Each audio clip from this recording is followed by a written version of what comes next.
Break के बाद एक बार फिर से आपका स्वागत है। इंदौर का कमला नेहरू प्राणी संग्रहालय ने एक नया इतिहास रच दिया है। इंदौर जू ने देश के सभी जू को पीछे छोड़ते हुए मिनी, स्मॉल और मीडियम कैटेगरी में अव्वल नंबर हासिल कर लिया है। इसकी वजह है यहां जानवरों की संख्या जो अब 600 के पार पहुंच गई है।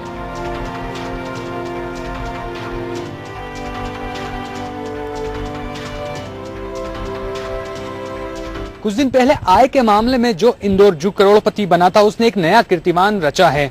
ये कीर्तिमान है नंबर 1 होने का। स्मॉल कैटेगरी का यह जू है, लेकिन अब यह पहुंच चुका है मिनी, स्मॉल और मीडियम कैटेगरी के जानवरों की संख्या में भी सबसे आगे पूरे देश में।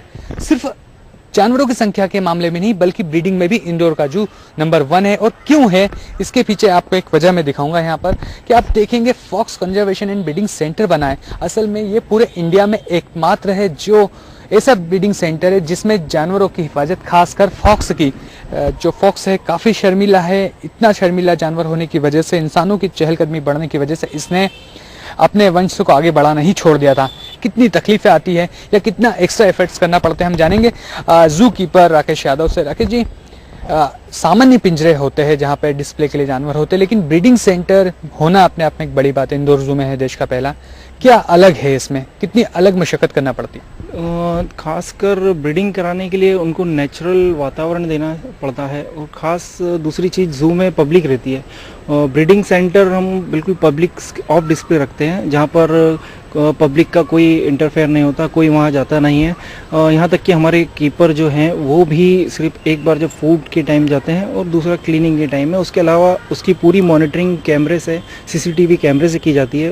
राकेश, एक बड़ा सवाल यहाँ पे उठता है, हम आपसे एक यही सवाल खास करना चाह रहे थे कि तमाम जू है, सब जगह जानवर होते हैं, यहाँ पर पहले भी थे, लेकिन अचानक इनकी संख्या बढ़ती है, ये ब्रीडिंग करने लगते हैं। ये संख्या 340 से बढ़ के सीधे 600 पर आ जाती है एक ही साल में। ये कैसे हो जाता है? हर चीज़ में समय लगता है। देखिए, मैं बता रहा हूँ, अब आप इस चीज़ करो कि हम पहले से जो एनिमल हैं यहाँ, उनमें पहले पिंजरों में थे, अब उनको हम थोड़ा थोड़ा उनको नेचुरल एनवायरनमेंट उसी में प्रोवाइड कर रहे हैं, ताकि उनकी ब्रीडिंग करें। उनको नेचुरल हैबिटेट मिलेगा तो वो मैटिंग करेंगे, ब्रीडिंग करेंगे। जब तक उनको नेचुरल हैबिट नहीं दिया जाएगा, जब तक पॉसिबल नहीं है। यहाँ पर एक बात साफ हो जाती है कि यदि शिद्दत के साथ अपना काम किया जाए तो न सिर्फ ड्यूटी पूरी होगी, बल्कि इतिहास भी रचा जा सकता है। इंदौर जू ने एक कीर्तिमान तो रचा है और अब बताया जा रहा है कि जल्द ही इस यहाँ पर एनिमल्स की संख्या 800 से ज्यादा हो जाएगी। और यदि ऐसा होता है तो लार्ज कैटेगरी के जू में भी इंदौर का नाम आ जाएगा। और शायद यहाँ की जो सुविधाएं हैं वो जानवरों के लिए तो माकूल है ही, पर्यटकों को भी उतना ही लुभाती रहेगी। कैमरामैन शिवन परमार के साथ वसीम अहमद, बंसल न्यूज़, इंदौर।